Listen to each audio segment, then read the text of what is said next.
Magandang araw po sa inyo, Kuya Bari. Ang kwentong ito ay hindi ko talaga makakalimutan hanggang sa kasalukuyan kong buhay. Matanda na ako ngayon, pero sa tuwing naaalala ko ay hindi ko pa rin maiwasang kilabutan. Siya nga po pala, ako po si Narding at ito ang aking kwento. Nangyari po ito noong 1996 sa Samar. Inaya ako ng aking nobyang si Delia na bumisita sa kanilang bayan upang makipiesta at tuloy ipakilala ako sa kanyang buong angkan. Bago pa kami pumunta doon ay todo sabi na siya sa akin na maganda raw at napakasaya ng pagdiriwang nila ng pista. Marami daw na masasarap na pagkain na halos karamihan ay karne. Sabi pa nga niya, ang mga tao daw ay naghahanda at nagpapakatay ng kanilang mga alaga upang pagsalu-saluhan ng buong angkan. Dahil doon, nasabik ako sa bawat araw na nagdaan. Halos hilahin ko na nga ang oras para lamang dumating na yung oras na pag-uwi namin sa kanila. Hindi lang naman yung piyesta ang dahilan kung bakit po ako nasasabik at natutuwa. Ang totoo niyan, Kuya Bari, pinlano ko na kasing kapag nakilala ko na ang kanyang mga magulang ay magpo-propose na ako sa kanya ng kasal. Ngunit ang kasabikan ay napalitan po ng disappointment kasi iba yung nadatnang kong piyesta. Totoo namang maraming pagkain ang nakahanda at masasarap sila dahil una na nila kaming hinainan ni Delia ng mga naluto ng pagkain. Malinamnam naman ang pagkakaluto ng giniling na karne. Meron ding dinuguan, menudo, inihaw at marami pa. Pero yung kaldereta na siya pa naman sanang pinakapaborito ko ay munti ko nang maisuka nang mapansin kong may kakaiba sa karning nakahalo. Hindi kayo maniniwala. Daliri iyon ng tao. Mas lalong sumama ang pakiramdam ko nang makita ang daliri ng aking nobya na putol. Para kasing na-imagine ko na daliri niya ang daliring iyon na naihalo sa pagkain. Ngunit imposible naman yun kasi bago ko pa maging kasintahan si Delia ay may ganoong kalagayan na siya. Putol ang halos kalahati ng kanyang palasingsingan. Nagmasid ako sa paligid at mabuti na lamang wala namang nakatingin sa akin ng mga sandaling iyon. Iniangat ko ang karning iyon habang nakatitig sa kutsarang pinaglalagyan nito. Makailang beses pa akong napalunok ng aking laway habang tinititigan ang daliri na may mahaba pang ang kuko. Sa wari ko ba'y pagmamay-ari iyon ng isang babae. Ang ginawa ko, itinapon ko iyon sa lupa. Laking pasasalamat ko na lamang at gabi yun at malamlam ang mga ilaw kaya sa palagay ko ay walang nakapansin sa aking ginawa. Nagpaalam ako kay Delia at itinanong sa kanya ang banyo. Agad naman niyang itinuro ito sa akin. Tuluyan nang bumigay ang aking sikmura sa nakakadiring pagkaing iyon. Halos dukutin ko talaga ang aking lalamunan para lamang maiduwal at mailabas ang lahat ng aking kinain. Pagbalik ko sa hapag kung saan naroon ang aking nobya ay kaagad niyang napansin ang aking pamumutla. Tinanong niya ako kung ayos lang ba ako. Tumango na lang ako at sinabi kong ayos lang naman ang lahat, walang problema. Naupo na ako ulit sa kanyang tabi at hindi ko pinahalata na ako'y naduwal. Bigla siyang umupo at kumuha ng isang putahe pa ng ulam. Pagbalik niya ay nakita kong bitbit niya ang isang mangkok na punong-puno ng nilagang karne daw at buto ng baboy. May repolyo ito at may sahog na carrots. Agad kong naamoy ang napakabangong aroma nito at talaga namang masarap sa paningin. Sabi niya ay kakaahon lamang daw iyon sa kalan. Kaya sigurado siyang magiginhawaan daw ako kapag ako'y humigop na ng sabaw. Sa totoo lang Kuya Bari, hindi ko na gustong kumain ng mga oras na iyon at tuluyan na nga akong nawala ng gana dahil nga sa aking nakita sa pagkain nila. Kaya naman idinahilan ko na lamang na busog na ako at masyadong mainit ang sabaw. Parang ayaw ko nang tignan talaga ang laman nun ng mga tinadtad na karne dahil gumagana na rin ang imahinasyon ko na baka karne naman iyon ng tao. Madalas kasi akong nagbabasa ng mga kwentong katatakutan noon sa mga periodiko at minsan ring na-feature sa isang article yung tungkol sa isang komunidad ng mga aswang. Nakabase iyon sa true to life story po at hindi ko nababanggitin pa kung saang probinsya ito. Kaya ng mga oras na iyon, naisip ko na papaano nga kaya kung komunidad iyon ng aswang at kaya ako dinala doon ng aking nobya ay para gawin nila akong panghanda sa kanilang pista. Napatingin na lang ako kay Delia. Sarap na sarap siya sa paghigop ng sabaw na yun. Muli niyang inialok ito sa akin at todo iling na ako dahil habang pinagmamasdan ko po siyang kumakain ay muli ko na namang naramdaman ang pagsama ng pakiramdam ko. "Oh, ayos ka lang ba talaga?" Tanong niya ulit sa akin habang titig na titig sa aking mukha. Hindi ko talaga maintindihan pero sa mga oras na iyon na nag-iisip na rin ako ng hindi maganda sa kanya kasi hindi ko alam kung isa ba siyang kaaway o kakampi. Nagsilabasa na ang pawis sa aking noo at mas lalo pa akong namutla. Pakiramdam ko ay nanlamig na din ang aking pakiramdam. Kinabahan na rin ako, lalong-lalo't di ko alam kung ano ang kalagayan ng aking seguridad sa lugar na iyon. Kung makakauwi pa ba akong buhay sa aming baryo o hindi na. Yung mga magagandang plano ko, yung proposal, lahat yun talaga nawala na sa isip ko dahil sa labis na pangamba. Delia, oo, ayos lang ako. Siguro pagod lang ako sa biyahe. Pagdadahilan ko na lamang sa kanya. Natahimik siya at naging malikot ang kanyang mga mata. Sinundan ko kung saan siya nakatingin at nakita kong doon sa mga nagkakatay ng mga karne siya biglang napabaling. Kuya Bari, yung kabakaw talaga ng mga oras na iyon ay kakaiba na. Naisip ko na baka ipakatay niya ako. Baka nasasabik na siyang matikman ang lamang ko ng literal. Hindi nagtagal, nagsidatingan na rin ang napakaraming tao at lahat yun ay tumitingin sa akin. Hindi na ako talaga komportable at parang nag-iinit na ang aking upuan at gustong-gusto ko nang umalis kung maaari lang. Alam mo Narding, magiging maayos ka din mamaya kapag ka nagsimula na ang pagdiriwang. Tumatawa-tawa pa nga nitong sambit sa akin. Nagsimulang pumailan lang sa paligid ang malakas na tunog ng musika. Nakita kong may combo pala na nakaset sa isang tabi.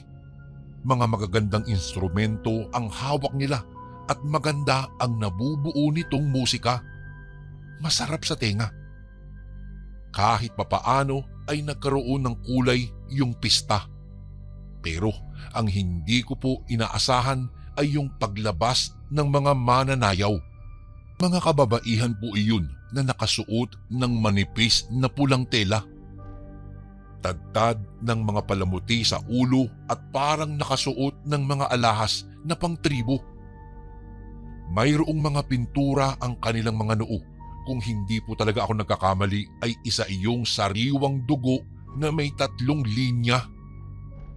Pating kayad silang gumigiling paikot sa apoy. Dahil sa apoy na iyon ay biglang nagliwanag sa malaking bulwagan na naroon dahil sa sinindihang bonfire. At doon sila nagsayaw habang sumasabay sa saliw ng musika. Kakaiba po talaga ang lingwaheng ginagamit nila sa mga liriko. Hindi ko maintindihan. Dahil sa eksenang iyon ay mas lalo akong hindi naging komportable. Naisip ko na baka ang sinasagawa nila ay ritual na ng mga aswang. Delia, mabuti pa ay magpahinga na tayo. Masama talaga yung pakiramdam ko eh. Wika ko sa kanya na ikinakunot ng kanyang noo. Bigla akong napatayo sa aking kinauupuan at sa hindi sinasadyang pagkakataon ay bigla kong natabig ang mangkok ng sabaw ng pagkain ni Delia. Natapon ang laman nun sa lupa. Isang bilog na itim at puting bagay ang nakita kong biglang gumulong. Napanganga talaga ako nang mapansing para iyong mga mata. Teka, mata ng tao yan ah. Anong ibig sabihin yan, Delia? Imbis na sagutin ako ay biglang tumawa ng walang tigil ang aking nobya. Isang nakakalokong tawa na may kasama pang pagpalakpak sa ere. Bakit ko naman daw pag-iisipan na mata iyon ng tao, gayong mata lamang iyon ng baboy na sadyang inihalo sa sabaw na iyon? Parang napahiya ako, nanahimik ako. Pero sa loob-loob ko lamang ay di ko talaga pinaniwalaan ang kanyang sinabi. Sige na nga, halika na, magpahinga ka na. Sabi ni Delia na muling mapansin ang aking pamumutla. Hindi na namin tinapos ang seremonya. Inihatid niya ako sa isang maliit na kubo at sinabing magpahinga na ako.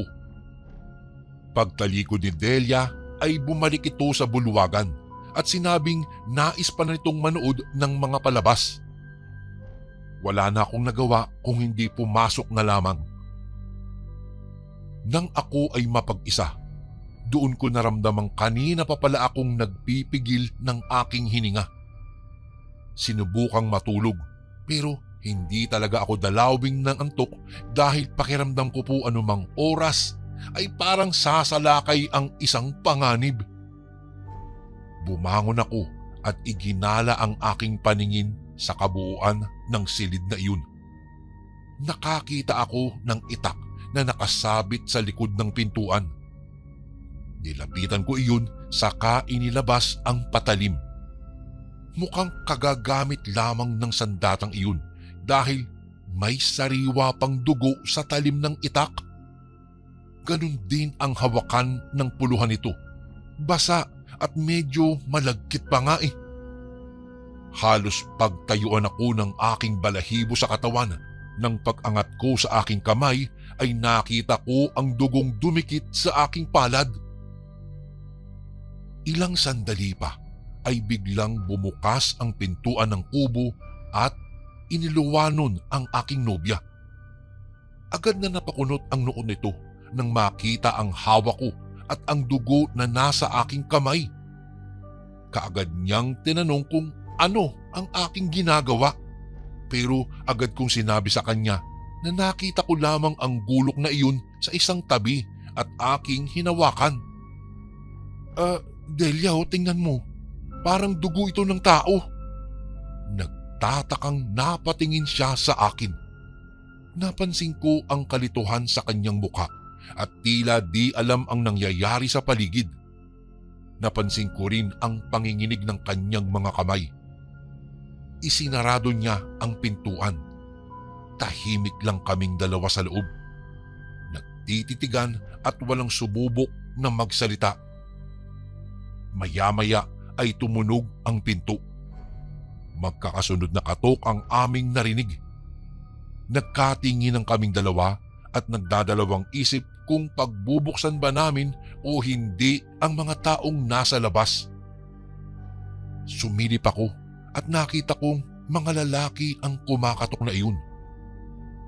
Wala na akong mapagpipili ang pangparaan kung hindi ang harapin ang mga taong iyon at magkunwari na lamang na walang alam. Si Delia ang nagbukas ng pintuan matapos kong ibalik sa pwesto ang itak at pinunasan ang namumula kong mga kamay. Dalawang kalalakihan na may matitipunong pangangatawan ang biglang bumungad sa harapan ng pinto. Parehas iyong nakangiti sa amin. At kagaya ng mga babaeng mananayaw ay may pintura din ng dugo sa kanilang mga mukha. Pasensya na po kayo, naabala ko ang inyong pagpapahinga. Nakalimutan ko po kasi ang itak na gamit ko sa pagkakatay ng baboy. Maaari ko bang kunin yun? Sabi ng isa. Brad, wala namang problema. Kaya pala may dugo yung itak eh. Teka, kukunin ko ha. Pagkaabot ko ng matalim na itak ay nagtanong ako sa kanya kunwari kung may maitutulong ba ako sa kanila. Ngunit pareha silang umiling. Naku, wag na po kayong mag-abala pa. Bisita ka namin kaya hindi mo kailangang magsilbi para sa pista. Tsaka mukhang pagod na po kayo sa biyahe. Pero sana mamayang 12:00 ay makasama namin kayo ulit sa bulwagan. Siya nga pala, ako pala si Damian. Magalang na tugon sa akin nung lalaki. Naglakad na sila papalayo. Nang balikan ko si Delia ay hindi pa rin ito umiimik at kita ko sa kanyang mga mata ang takot.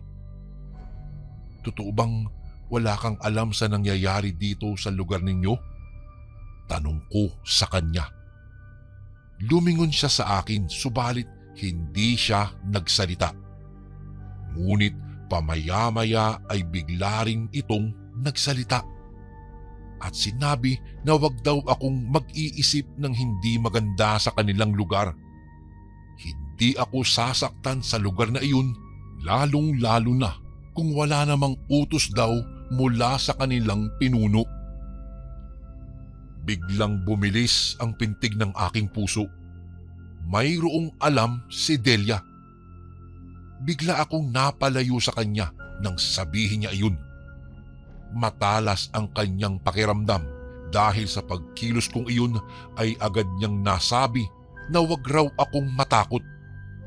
At para kumalma ako, inaya niya na akong matulog. Walang imik-imik ay sinunod ko na lamang siya.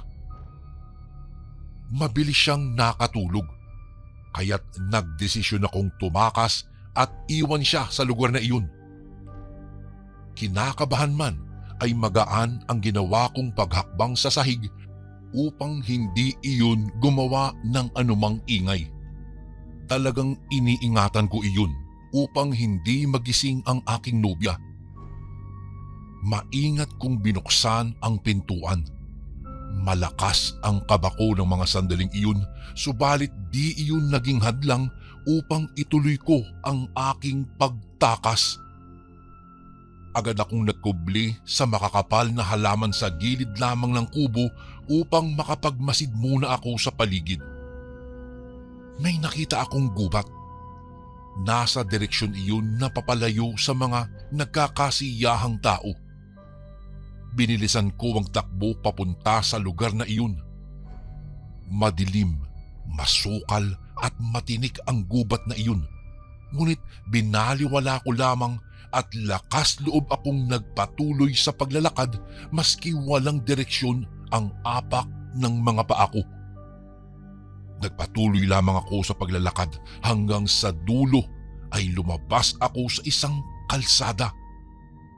Sinundan ko ang kalsadang iyon. Hindi ko na nga alam kung gaano ako katagal naglalakad.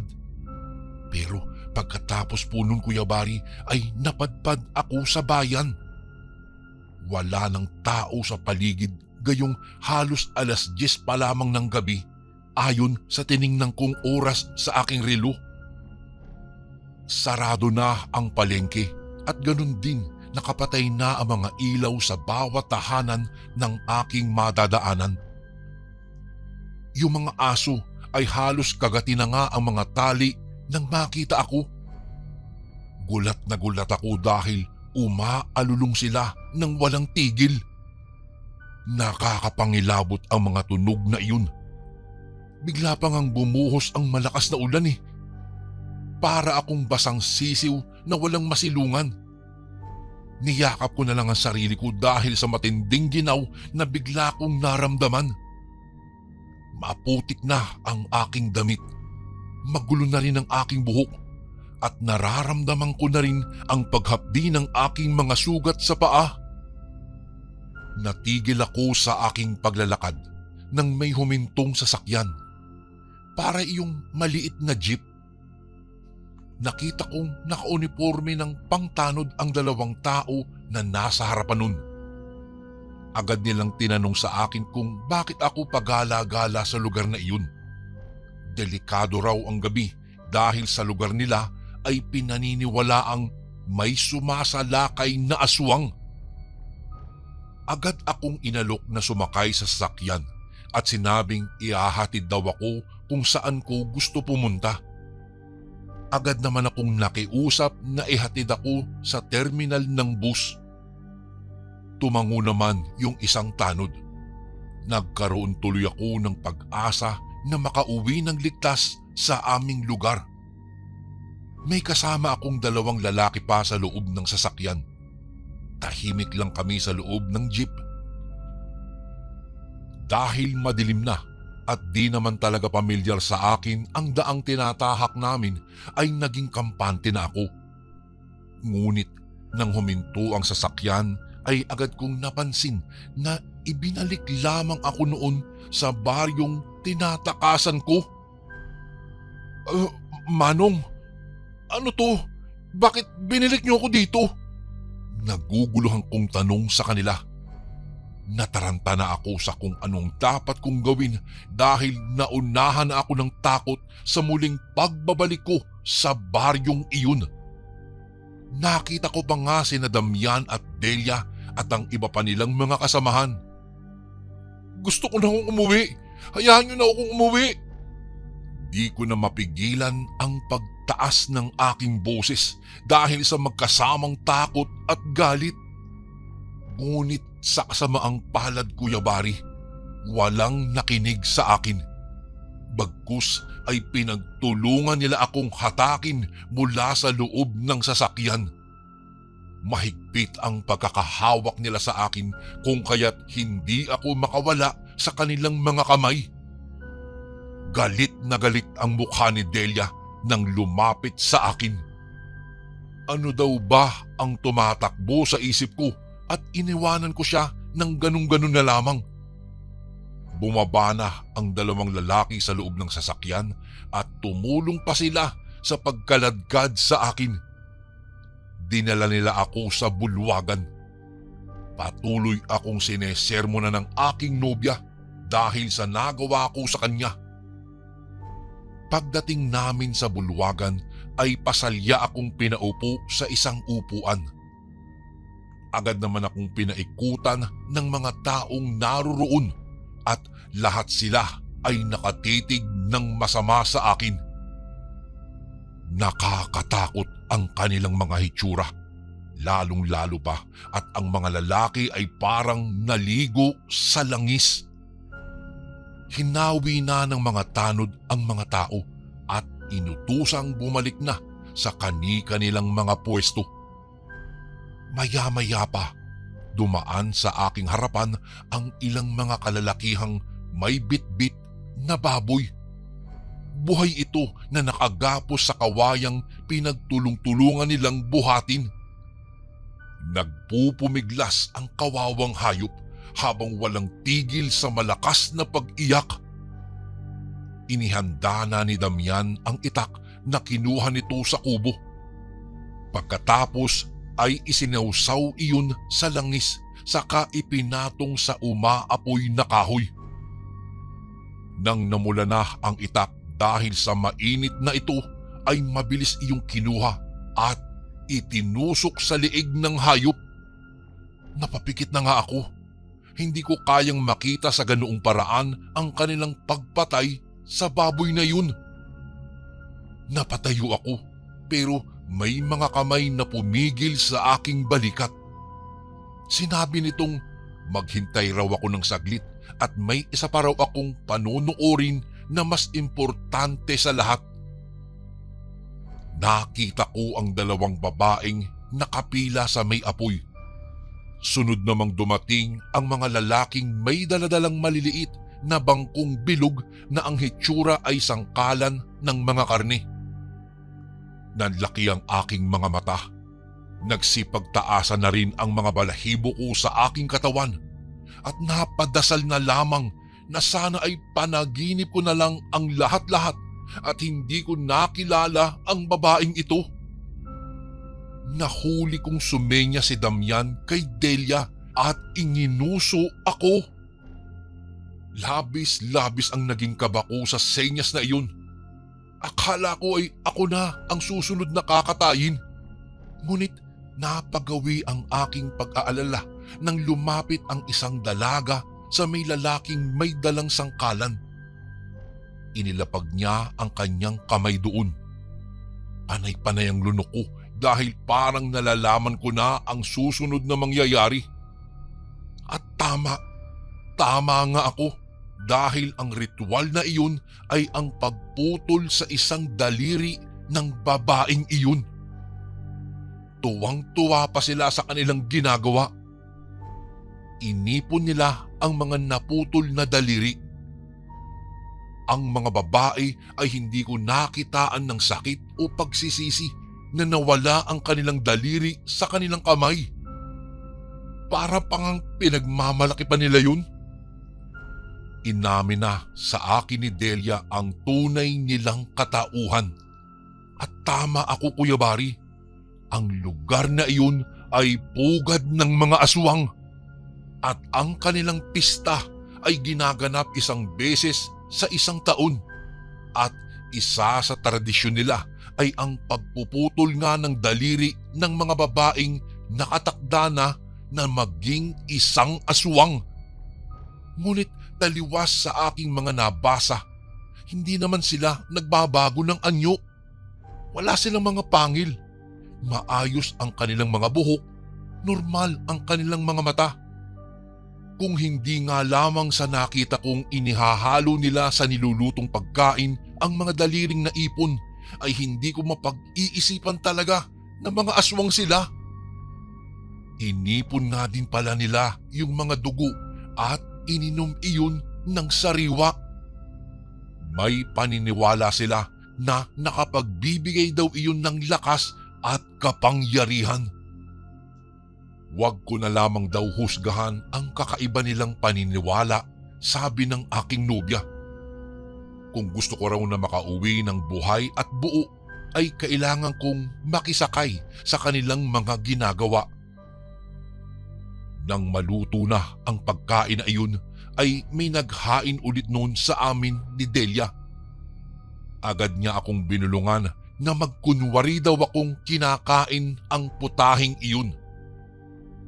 Wala na akong magawa kung hindi ang sundin ang utos niya. Natapos din sa wakas ang seremonya. Nakahinga na lang ako ng maluwag nang nagsipag-uwian na ang mga tao sa kanilang mga tahanan. Inaya na rin ako ni Delia na umuwi sa kubo. Huwag kang mag-alala, ligtas ka dito. Hindi ka nila gagalawin dahil ikaw ang nobyo ko. Nalaman ko na kapatid pala niya itong si Damian at ang kanyang ama at ina ang kinikilalang pinuno sa kanilang samahan. Kuya Bari, hindi talaga ako makapaniwala dahil mababait silang uri ng mga aswang. Doon ko napag-alaman na tulad ng pangkaraniwang tao ay mayroon ding mabubuti at masasamang aswang. Ang isinasagawa nilang pagkain sa mga daliri at pag-inom ng dugo ay parte lamang pala ng kanilang tradisyon. Ngunit ang pagpatay at pagkain ng tao ay hinding-hindi nila ginagawa. Dahil kapag natatakam daw sila sa mga karne at dugong sariwa, ay nakukontento na daw sila sa pagpatay sa kanilang mga alagang hayop. Nakauwi kami ni Delia sa lungsod. Ngunit pagkatapos lamang ng ilang araw ay hindi na ako nagpakita pa sa kanya. umuwi ako sa probinsya ng aking ina, Kuya Bari. At dito na nanirahan hanggang sa ngayon. Matagal na pong panahon ang pangyayaring iyon, ngunit magpas hanggang ngayon po ay sariwang-sariwa pa rin sa aking isipan ang mga nakita ko dun. At bumabalik-balik pa rin ang ala-alang iyon sa tuwing nakakakita ako na ulam na karne. Nagkaroon na ako ng trauma sa pagkain ng karne. Sa probinsya ay namuhay na lang po ako ng simple. Natutunan kong magtanim ng iba't ibang uri ng gulay at natuto ng pangingisda sa kalapit na dagat. Mga sariwang gulay at lamang dagat na lamang ang naging bahagi ng aking pang-araw-araw na dieta. Hindi na ako kailanman tumikim at kumain ng karne magmula nang manggaling kami sa liblib na baryong iyon sa Samar kasama si Delia. Hindi nagtagal ay nakilala ko ang isang babae sa aming baryo at siya ang naging katuwang ko sa buhay.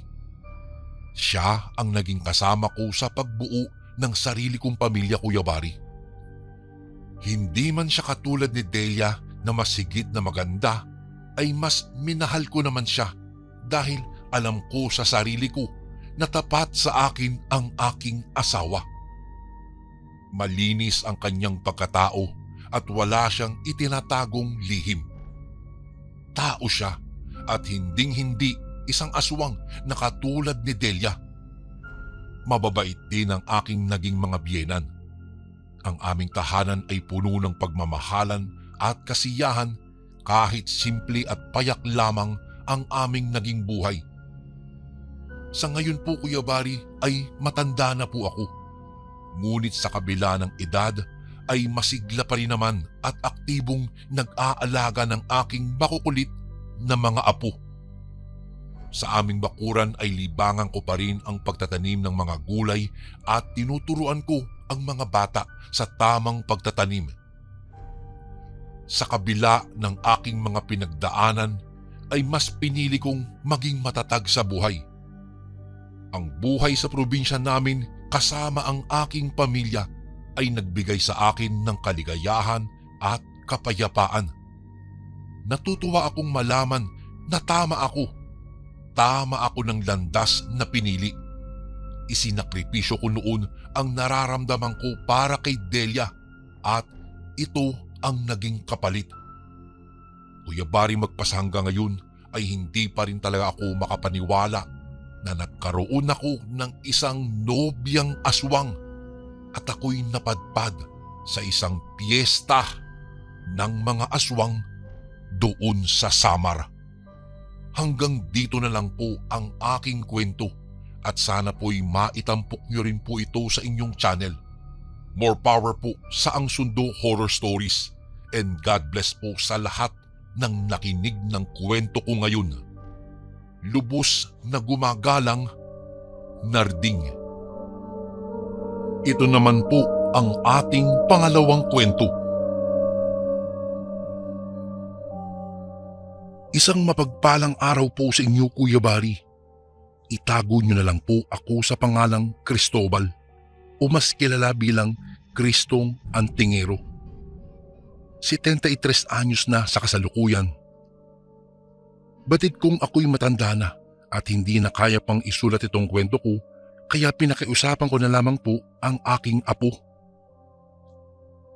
Dati po akong kilabot sa sabungan at may-ari ng isang manukan. Kung susumahin, aabot ng mahigit 50 pirasong sasabunging manok ang alaga ko po. Ni minsan ay hindi ko ipinagkatiwala sa iba ang pag-aalaga at pagkukondisyon sa aking mga manok.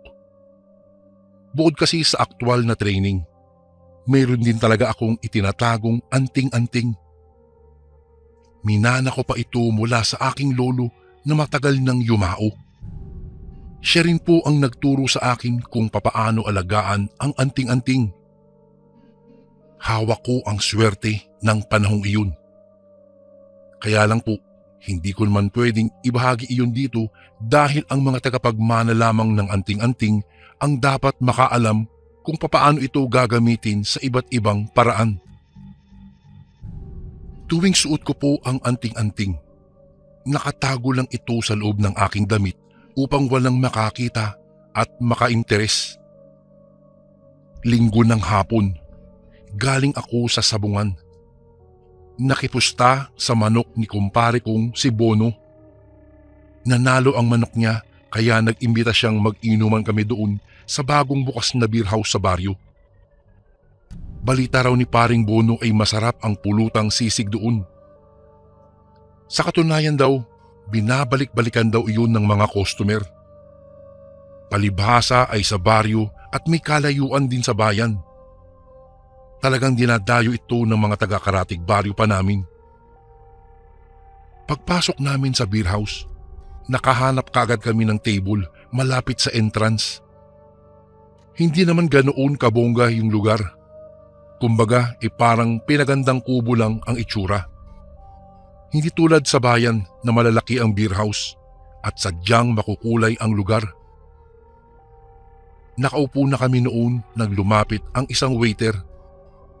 Sa tansya ko po ay hindi lalagpas ng 25 ang edad. Gaya ng inaasahan ko, inirekomenda niya iyong sikat na sisig sa kanilang menu. Dahil sa bikring uminom ang mga kasama ko, hindi na rin sila nagpatagal pa sa pagbili ng aming pulutan. Habang abala sa pagkukwentuhan sina paring Bono, inililibot ko naman ang tingin ko sa paligid. Hanggang sa mapansin ko iyong lalaking papasok sa beer house. Siguro po nasa mahigit 30 anyos na ito sa tansya ko lang ha. May hawak itong serving plate na may lamang pagkain. Napakunot ang aking noo. Mukha kasing hindi naman ito serbidor sa beer house. Isa pa, sa pagkakaalam ko ay doon sa malaking kusina sa loob ng beer house nanggagaling ang mga pagkain, hindi sa labas. Kung kaya't hindi ko inalis ang tingin sa lalaki nang magpalinga-linga ito. Iba ang pakiramdam ko rito. Kung tama man ang aking hinala ay agad ko ring malalaman kapag lumapit ito sa amin. Makalipas lang ang ilang sandali, lumapit na nga ito sa mesa namin. Sa lahat kasi ng mesa roon ay yung sa amin na lang ang wala pang pagkain. Sa pagkakaalam ko, Kuya Bari, 3 putahe ang inorder ni paring Bono. Ngunit ang inilabag nito ay iisang putahe lang, iyong sisig. Nanatili ang tingin ko sa lalaki. Batid ko ang pag-iwas nito ng tingin sa akin. Noong pagmasdan ko iyong hinain niyang sisig, agad akong may napansin. Kahit na kasi maraming nakalagay na rekado doon, hindi pa rin nakaligtas sa paningin ko iyong manipis na parang hibla ng buhok. Hindi lang kasi iisa iyon. Akmang sasandok na si paring Bono sa nakahaing sisig nang pigilan ko siya. Tinawag ko yung lalaking nagdala noon sa amin at pasimpleng inalok. Siyempre, inaasahan ko ng tatanggi ito pero mas nanaig ang kagustuhan kong makasiguro. Nang pilitin ko ang lalaki na tumikim ng sisig, bigla na lamang nanlisik ang mga mata nito habang nakatingin sa akin. Ngunit sa halip na masindak, tumayo ako at dinala ang sisig habang papalapit sa lalaki. "O pare, sandali! Huwag mo lang pilitin kung ayaw. Inuman na lang tayo pare," sabi pa ni paring Bono. Ngumisi ako at saka yumuko para bumulong sa lalaki. "Alam ko kung ano ang balak mo ha. Kanina pa kita naaamoy bata. Hindi ka taga rito at alam ko rin kung ano ang pakay mo." Nakipagtigasan ng tingin ng lalaki ngunit hindi rin ako nagpatinag ng oras na iyon, Kuya Bari. "Uy, kunin mo itong sisig mo at umalis ka na sa baryo na ito ha. Kung ayaw mong pulbusin kita, dudurugin kita dito mismo sa kinatatayuan mo." Inilabas ko ang anting-anting na nakakwintas sa akin.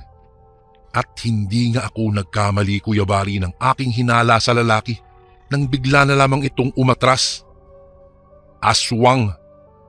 Aswang ang lalaking iyon na maaaring mula pa sa angkan ng mga manlalason sa baryo. Kung nagkataon, kami sana ang biktima nito. Maya-maya lang, dumating na rin ang waiter na kumuha ng order namin. Oh, bakit na doble? Teka, nasa na yung sisig kanina? Tanong ni paring Bono. Nagtataka namang napatingin sa amin iyong waiter. Wala pa ho akong dinadalang sisig dito, boss. Nagkatinginan kami ni paring Bono. Wari pareho kami ng naiisip. Hindi naman kami bulag at bingi tungkol sa mga kwento-kwento tungkol sa mga aswang sa baryo. Malaya silang namumuhay bilang ordinaryong tao tuwing may araw pa. Katunayan nga na hindi sila mga mahihinang uri ng aswang dahil hindi sila natatakot sa liwanag o sikat ng araw. Ngunit sa mga pangontra, mapapawang man, asin o buntot ng pagi, imposibleng hindi sila nito tatablan. Lalo na kung ang gagamitin sa kanila ay puwersa rin mula sa kalikasan. Balita ko pa nga hindi lang iyon iisang pamilya, kung hindi marami sila. Sa lawak po ng aming baryo, hindi na namin alam kung saan naglalagi ang iba. Pero sa isang kagaya ko na may espesyal na kakayahan dahil sa anting-anting, malalaman ko kung may aswang sa paligid kahit nakapikit pa ang aking mga mata. Bago ko po ipagpatuloy ang kwentong ito ay may request sana ako sa iyo kasundo. Isang pindot lang ito kasundo sa subscribe button namin. Malaking tulong po ito sa amin kasundo upang mapagpatuloy pa namin ang mas marami pang magagandang kwento. Salamat sa pag-subscribe mo, bagong kasundo. Ipinagkibit-balikat na lamang namin ni paring Bono ang nangyari, lalo na't wala namang masamang nangyari sa amin. Ngunit ilang araw lang ang nakalipas mula ng gabing iyon. Hindi ko inaasahan ang patikim na gagawin sa akin ng mga aswang sa baryo. Hating gabi na nang marinig ko ang putakan ng mga manok. Dali-dali akong bumangon at lumabas ng kubo kung saan ako natutulog tuwing gabi. Doon pa lang, kinutuban na ako sa nangyayari. Kinuha ko ang aking punyal na gawa sa matibay na kahoy at may nakaukit na salitang pareho sa suot kong medalyon. Dinasalan ko muna ito bago ko isinuksok sa aking tagiliran habang nakasilid pa sa kaluban. Hawak naman sa isang kamay ko ang lamparang tatanglaw sa aking daraanan. Iyon na ang hinihintay kong pagkakataon para harapin ang aswang na gustong kumalaban sa akin. Akala yata nito'y basta-basta na lamang akong uurong sa labanan at magpapabiktima sa kanya. Noong makarating ako sa dulo ng manukan, nakita ko ang maliliit na patak ng dugo. Sinundan ko iyon, Kuya Bari, hanggang sa makakita na rin ako ng mga nalagas pang balahibo ng mga manok. Umalsa ang galit ko sa isiping ilan sa mga alaga ko ang naperwisyo ng sino mang pumasok sa manukan ko. Ginalugad ko ang buong manukan, ngunit wala na akong naabutan. Ang gabing iyon ay muli pang nasundan. Umaga noon nang makita ko ang nagkalat na balahibo sa manukan. Bukod pa roon, makikita rin ang mga pira-pirasong laman ng mga sasabunging kong manok na mas lalong nagpasikdo ng galit ko sa sino mang gumawa noon. Marami sa mga alaga ko ang nawala at namatay. Hindi ko na mapapalampas ang nangyaring iyon, kaya bago pa man muling sumapit ang dilim, lihim na akong nagmamatyag sa paligid. Masyadong tahimik, bagay na hindi dapat ipagsawalang bahala sapagkat hindi ordinaryo ang ganoong gabi. Madalas kasi maririnig ang ingay ng mga kuliglig at ibong panggabi. Ngunit ng gabing iyon, iba ang aking naririnig. Maingay ang mga palaka. Noong una, malakas iyon. Hanggang sa unti-unting humina na parang kahit ang mga ito'y takot sa anumang paparating. Maalinsangan ang paligid. Umaalingasaw ang kakaibang amoy. Amoy na bubulok. Pinatay ko muna ang ilaw ng lampara at hinanda ang mga gamit. Mukhang hindi na ako mabibigo sa pagkakataong iyon. Kinapa ko ang aking anting-anting na nakakwenta sa aking liig.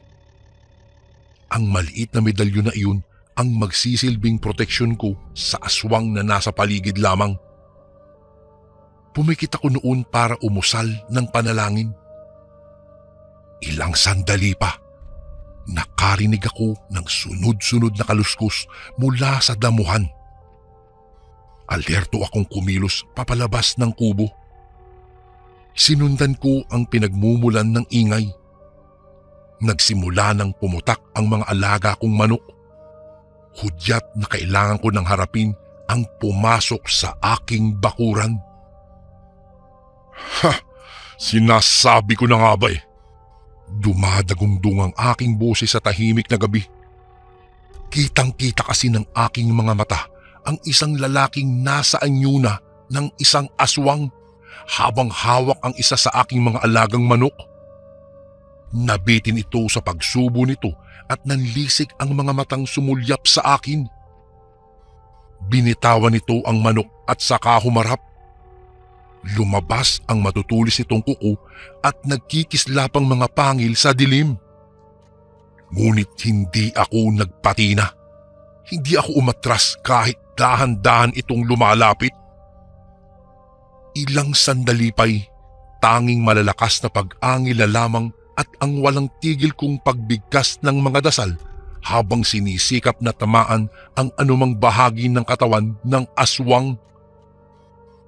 Inundayan ko ito ng sunod-sunod na suntok. Umigkas ang aking paa na tumama sakto sa leeg ng pangit na nilalang na iyon. Biglang napaatras ito. Wari batid ng talo na ito sa pagkakataong iyon. Ngunit hindi ko naman iyon hinayaang mangyari. Hinabol ko po ang aswang at malakas na inundayan ng saksak sa balikat. Hindi pa ako nasayahan sa aking nagawa. Binunot ko ang punyal at saka ibinaon ito sa liig nito. Wala na itong takas. Bumagsak ang katawan nito sa lupa. Duguan. Ngunit sa halip na pula ay kulay itim ang dugo pala nito. Haha, nagkamali ka ng kinalaban. Sambit ko habang hinihingal pa sa pakikipaglaban. Dahil batid kong hindi lamang ito ang nag-iisang aswang sa baryo, natitiyak ko ring maaari pa akong balikan ng mga kasamahan nito. Kaya naman bago pa sumapit ang bukhang liwayway, binaybay ko ang madilim na daan patungo sa alam kong kuta ng mga aswang. Walang ibang lugar kung hindi doon sa may paanan ng bundok. Mas gusto kasi nilang malayo sa mga tao ang kanilang kuta upang walang makahalata. Hindi nga ako nagkamali, Kuya Bari. Bigla na lamang akong nakarinig ng mga pagkaluskos sa paligid. Palakas iyon ng palakas hanggang sa tumambad sa akin ang naglalakihan at itim na itim ng mga aso sa aking harapan.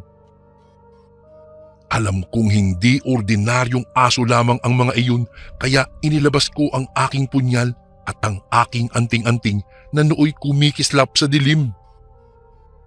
Hindi natuloy ang pagsugod ng mga ito. Bigla silang napaatras. Subukan niyong lumapit ng matulad kayo sa isang kasamahan ninyo. Buong loob kong sinambit sa kanila. Dahilan para tuluyan ng umatras ang mga ito at kumaripas ng takbo papalayo. Kumalat ang balita tungkol sa mga aswang sa baryo. Naglagay ng kani-kanyang mga pangontra ang mga taga roon sa lugar namin. Mula nang mangyari iyon, Kuya Bari, ay wala na akong nabalitaan pa o nakaengkwentrong aswang sa aming baryo. Ngunit ang hindi ko inaasahan sa lahat ng nangyari ay ang biglaang pagsasara ng beer house. Doon ko lamang napagtanto na ang mismong may-ari pala nito ay kabilang sa angkan ng mga aswang na malayang namumuhay sa aming baryo. Kasama ito sa mga lumisan kaya nawala na ang nag-iisang tambayan ng mga lasenggo sa aming lugar. Batid kong marami pa at marami na ang hindi naniniwala sa mga aswang. Ngunit sadya talagang may mga nilalang na mahirap paniwalaan hanggat hindi pa nakakaharap ang mga ito. Hanggang dito na lang po ang aking kwento, Kuya Bari, at sana'y mabasa niyo po ito sa mga susunod na araw. Ingat po ang lahat at pagpalain po ang inyong channel. God bless po sa lahat ng nakikinig ngayon. Lubos na gumagalang, Kristong Antingero. At ito naman po ang ating pangatlong kwento. Masaya naming pinagpalit ang aming mga regalo nang magkatipon-tipon kami sa bahay ni Lola. Ako, si Racel at si Jeya ay magpipinsan at natatanging apo nina Lolo Julio at Lola Celina. Kuya Bari, itago mo na lang ako sa pangalang Gina. Masaya ang aming pagsalubong sa bagong taon dahil may mga handa ding pagkain ang aking mga abuela at kay dami naming natanggap na regalo. Ako naman ay abala sa pagliligpit ng aking mga natanggap dahil dadalhin daw kami ni Lola sa kanyang kumaring maraming ibibigay sa mga bata kapag bagong taon. Wala na akong mga magulang dahil maaga silang namayapa nang madisgrasya sa isang bus liner na nahulog sa bangin. Kalunos-lunos ang naging kamatayan nila dahil hindi na namin pa nakuha ang kanilang mga labi na naipit sa bus dahil nang bumagsak nga ito sa batuhan at sumabog ito na ikinatupok nila. Ang tanging natanggap ni Lola noon ay ang tig-10,000 abuloy kada isa ni na Mama at Papa upang wag na siyang magsampa pa ng reklamo laban nga doon sa bus liner. Dahil mahirap lamang kami at wala namang pagtutunguhan ay tinanggap ni Lola ang pera. At sa tuwing sumasapit ang araw ng mga patay ay sa pangpang kung saan sila nahulog na lang ako nagtitirik ng kandila. Nag-iisa lamang akong anak at hindi ako nagkaroon ng kapatid. Mabuti na lang at naawa sa akin ang mga magulang ni Jeya at nagpresenta na pag-aralin ako.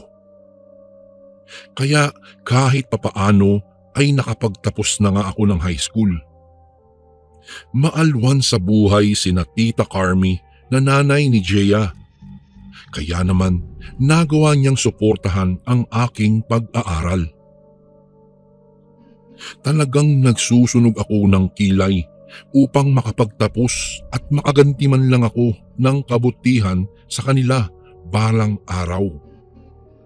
Pagkaligpit ko sa aking mga regalo ay tinawag ako ni Racel na aalis na daw kami kaya naman agad akong lumapit sa kanila.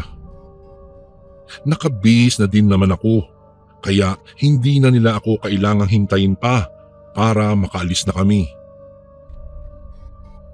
Malapit lang naman ang bahay ng kumari ni Lola kaya madali kaming nakarating doon.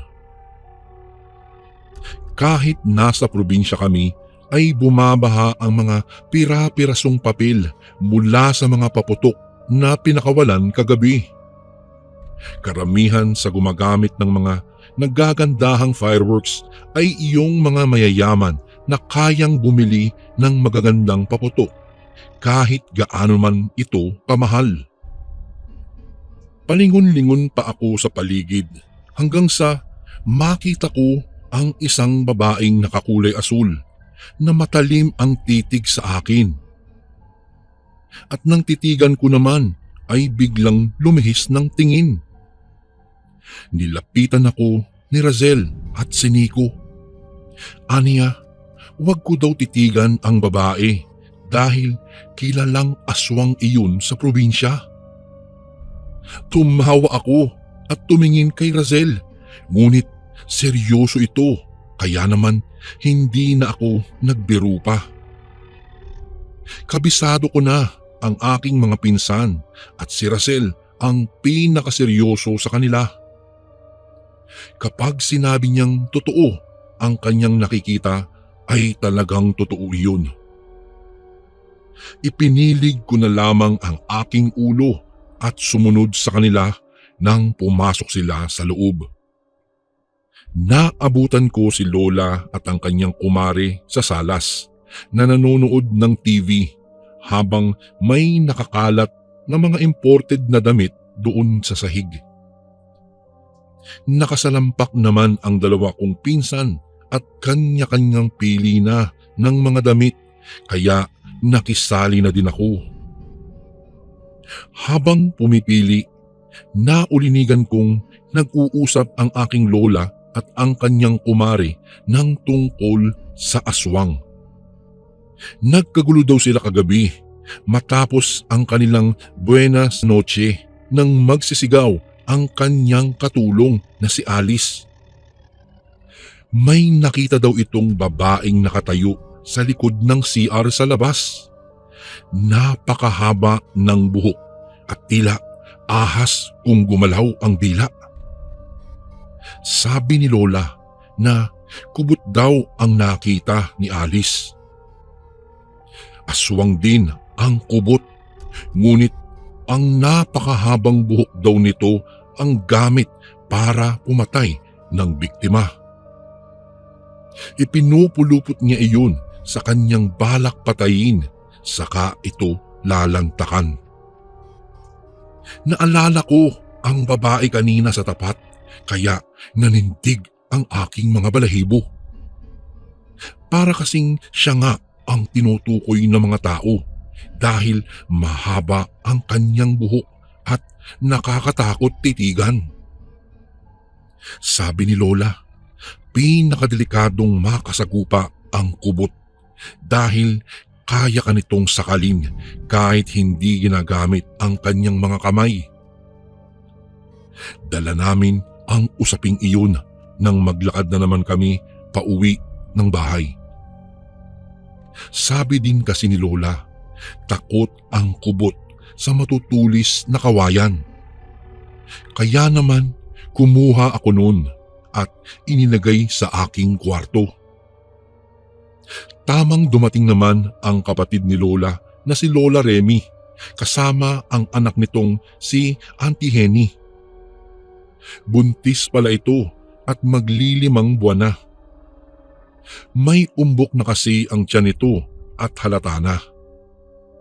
Mabait si Auntie Henny at mahilig makipagbiruan sa amin, kaya naman lagi kaming nakasunod sa kanya. Kapag nagpupunta siya sa labas ay amin siyang sinasamahan. Si Auntie ay nangunguha ng litrato hanggang sa bigla siyang mapasigaw na ikinagulat namin. Aniya, may nasilip siyang matandang babae sa likod ng tanim na rosas ni Lola. Nakakulay asul na duster umano ito at matalim ang titig sa kanya. Bago ko po ipagpatuloy ang kwentong ito ay may request sana ako sa iyo kasundo. Isang pindot lang ito kasundo sa subscribe button namin. Malaking tulong po ito sa amin kasundo upang mapagpatuloy pa namin ang mas marami pang magagandang kwento. Salamat sa pag-subscribe mo, bagong kasundo. Tuksong sumagi sa aking isipan ang tungkol sa babae sa tapat ng tirahan ng kumare ni Lola. Kaya naman inaya ko si Auntie na pumasok kami sa loob. Ikinuwento namin iyon kay Lola na nagalit dahil bakit pa daw kami naglalabas. Bago matulog, pinagsuot ni Lola ng kulay itim na duster si Auntie. Ayon sa kanya, sa sobrang linaw daw ng mga mata ng aswang ay kaya nitong makita ang ating mga lamang loob kahit pa may mga damit tayo maliban na lang sa telang kulay itim. Pangontra din iyon para hindi makita ang sanggol sa sinapupunan na siyang kinatatakaman ng aswang, lalo na iyong mga tinatawag na tiktik at manananggal. Ako naman ay lumipat mula sa sahig para bigyang lugar si Auntie sa kama. Kahit pa nais niyang tumabi na lang ako, ay ayaw ko namang makaistorbo sa pagtulog ni Auntie dahil kapag ako naman ay mahimbing, malakas akong manipa at malikot sa kama. Pumayag naman si Auntie, ngunit sangkaterbang pangaral pa ang kanyang sinabi sa akin bago pa man siya magpasyang mahiga. Kesyo, masama daw sa katawan ang malamigan at kung ano pang may kinalaman sa pang-aabuso sa sariling kalusugan. Nagpasalamat na lang ako at isasara na sana ang bintana nang makitang madilim na at tila sarado na ang kulay itim na kurtina niyon. Pinatay ko na ang ilaw at nagpasyang mahiga. Lumipas ang 2 oras nang tuluyan ng natahimik ang paligid. Ako naman ay pabiling-biling sa higaan. Sa pagkakatanda ko, ang bintana ay nasa malapit na kama ni Auntie at ako naman ay nasa dingding. Nakikita ko ang anumang gumagalaw sa ilalim ng kama, lalo na ang kurtina. Ikatlong biling ko ay paharap sa ilalim ng kama, kaya ganun na lang ang kaba ng aking dibdib nang may makitang mga paa. Alam ko, paa iyon ng tao, kaya naman gayon na lamang ang takot ko at hindi nakakilos nang dahan-dahang itong sumampa sa kama. Halos atakihin ako sa puso nang lumundunga ang kama at tila pumatong kay Auntie. Gayon na lang ang takot na lumukob sa aking buong pagkatao. Tila nakalimutan kong magsalita at gumalaw. Para akong binabangungot ng gising, kaya naman inalala ko ang lahat ng dapat kong gawin hanggang sa bigla akong sumigaw ng Diyos ko. Agad akong napabalikwas ng bangon at nakita ang isang babae. Nakapatong ito kay Auntie at ang napakahabang buhok nito ay pumupulupot na sa kanyang liig. Nagsisigaw ako at nagkakawag na animoy nalulunod hanggang sa makaramdam ako ng lagapak sa aking pisngi. Nang matauhan ako, ay gayon na lang ang aking pagtataka nang nag-aalalang nakadungaw sa akin si Auntie. Aniya, binabangungot daw ako. Hindi ako nakapagsalita at nalunod sa pag-iisip. Sinabi ko sa kanya ang aking napanaginipan, ngunit tumawa lang si Auntie at sinabihan akong bumangon na at maghilamos. Tumalima ako at nagpasalamat sa Diyos dahil iniligtas pa niya ako sa bangungot. Hindi pa ako nakakalayo sa silid ay biglang nagsisigaw si Auntie sa takot.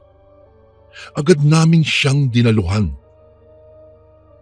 At natigilan nang makita ang napakaraming buhok mula sa bintana. Lumaylay na iyon sa sahig na tila ba naiwanan ng may-ari sa pagmamadaling makadali ng biktima. Doon pa lang namin natanto na hindi pala ako binabangungot. Ito pala ay totoo. Lahat pala ng nangyari ay totoo at siya ay dinalaw ng isang kubot. Hanggang dito na lang po ang aking kwento, Kuya Bari. Maraming salamat po sa pakikinig. Gumagalang, Gina. And again, maraming salamat po mga kasundo. Don't forget to subscribe and i-click nyo lang po yung bell na button para updated po kayo sa mga upcoming videos namin na paparating. Maraming salamat po ulit. God bless and ingat po lagi dyan. Ito po si Kuya Bari at ako ang sundo.